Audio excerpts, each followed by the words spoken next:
ठरलं तर मग या मालिकेच्या आजच्या भागामध्ये आपल्याला पाहायला मिळणार आहे रविराज हे प्रियाच्या एक जोरदार कानाखाली देणार आहेत। तर मित्रांनो, नुकताच रिलीज झालेल्या प्रोमो मध्ये आपल्याला पाहायला मिळतं की प्रिया ही आरामशीर झोपलेली असते। काही केल्याने ती उठतच नाही। मग सायली, प्रतिमा आत्या आणि रविराज हे तिघे मिळून गणपतीची पूजा आणि आरती करतात। यांची इकडे आरती चालू असतानाच नागराज प्रियाला कसंबसं करून जाग करतो। सायली आरती करते हे ऐकल्याबरोबर प्रिया खाडकन जागी होते आणि लगेच हॉलमध्ये येते। ती पाहते तर आरती सायलीच्या हातात असते आणि ती आरती करत असते। तेव्हा प्रिया हे बघून खूप चिडते आणि रागाने सायलीपाशी जाते आणि तिच्या हातामधून आरतीचं ताट हिसकावून घ्यायला लागते। सायली तिला म्हणते, अगं प्रिया हे काय करते? तेव्हा प्रिया चिडून तिला म्हणते, आरती आणि पूजेचा मान माझा होता। मग सायली तिला म्हणते, अगं एवढी आरती होऊ देत। पण प्रिया काही ऐकतच नाही। ती रागाने सायलीच्या हातातून ताट खेचतच असते। सर्वजणच हे पाहत असतात। सर्वांनाच प्रियाचा खूप राग येतो। तेव्हा रविराज प्रियाला ओरडतात। ते म्हणतात, तन्वी काय मूर्खपणा आहे हा?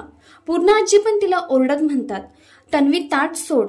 पण प्रिया ही कोणाचंच ऐकत नाही आणि आरतीमधली आग या सर्वांमध्ये वाढत जाते। आरतीमधली आग वाढल्यामुळे प्रतिमा आत्यांना ती आग बघून त्यांचा भूतकाळ त्यांच्या समोर येऊ लागतो आणि त्या खूप घाबरून जातात। तेव्हा रविराज त्यांना जवळ घेऊन, प्रतिमा शांत हो, प्रतिमा शांत हो, त्रास करून घेऊ नकोस। तन्वी कधी कधी अशी वेड्यासारखी हट्ट करते म्हणून तिला शांत करतात। तेव्हा प्रिया लगेच सायलीला रागाने म्हणते, आता नाही जायचं का तुला माझ्या आईला शांत करायला? एरवी तर सतत पुढे पुढे करत असतेस। आज पूजेचा मान माझा होता तरी तू पुढे आलीस।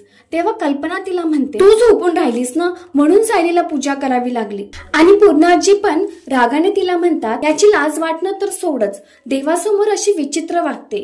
तेव्हा प्रिया म्हणते, विचित्र मी नाही, ही सायली वागते। आधी माझ्या अर्जुनला माझ्यापासून हिरावून घेतलं आणि आता माझ्या आईबाबांवर हक्क दाखवते। प्रिया सायलीला म्हणते, नीच मुलगी आहे ही। हे ऐकल्यावरती सगळेजणच खूप चिडतात। रविराज तर चिडून प्रियाच्या एक जोरदार थोबाडीत लावून देतात आणि तिला म्हणतात, कुठलाही मान असा ओरबडून मिळवता येत नाही, तो मिळवावा लागतो। रविराज तिला म्हणतात, आम्ही सगळेजण सकाळपासून पूजेसाठी तुझी वाट बघतोय आणि तू काय करते तर झोपा काढतेस आणि आता तुला आठवण झाली बाप्पाच्या पूजेची, आता तुला मिरवायचं आहे।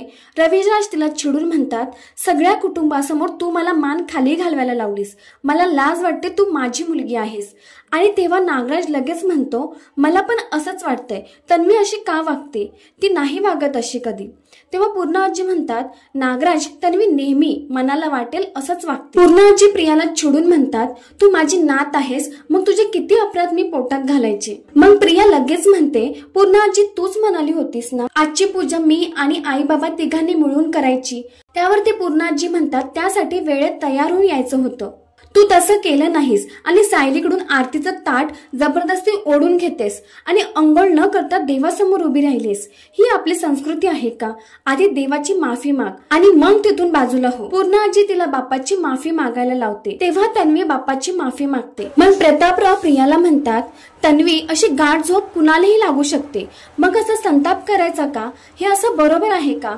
तेव्हा अर्जुन म्हणतो, आपण हे झालं ते आता विसरून जाऊयात आणि सण आहे, आपण तो स्पॉइल नको करूयात। तेव्हा पूर्ण आजी म्हणते, हे तन्वीला कळायला हवं। त्या तिला म्हणतात, तन्वी तुला उठायला उशीर झाला, तू जर येऊन बाप्पाची माफी मागितली असती ना तर मी आरतीचं ताट तुला दिलं असतं, पण तू आज सायलीचा अपमान करून कहर केला आहे। जा आणि मागे जाऊन उभी राहा आणि तिथूनच देवाकडे संयम आणि समजूतदारपणा माग। नंतर अश्विन पण म्हणतो, आपण झालं गेलं विसरून आरती करूयात।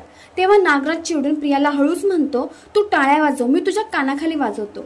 नंतर प्रिया विचार करते, झोपेच्या गोळ्या असलेलं दूध मी सायलीला दिलं होतं, मला कशी गाढ झोप लागली? प्रिया म्हणते, मी चुकून दूध प्यायले तर नसेल ना, पण हे झालं कसं? आणि नंतर मग सगळेजण देवाची आरती करतात। तर मित्रांनो, या सिरियलची अशीच अपडेट बघण्यासाठी व्हिडिओला लाईक, चॅनलला सबस्क्राईब नक्की करा।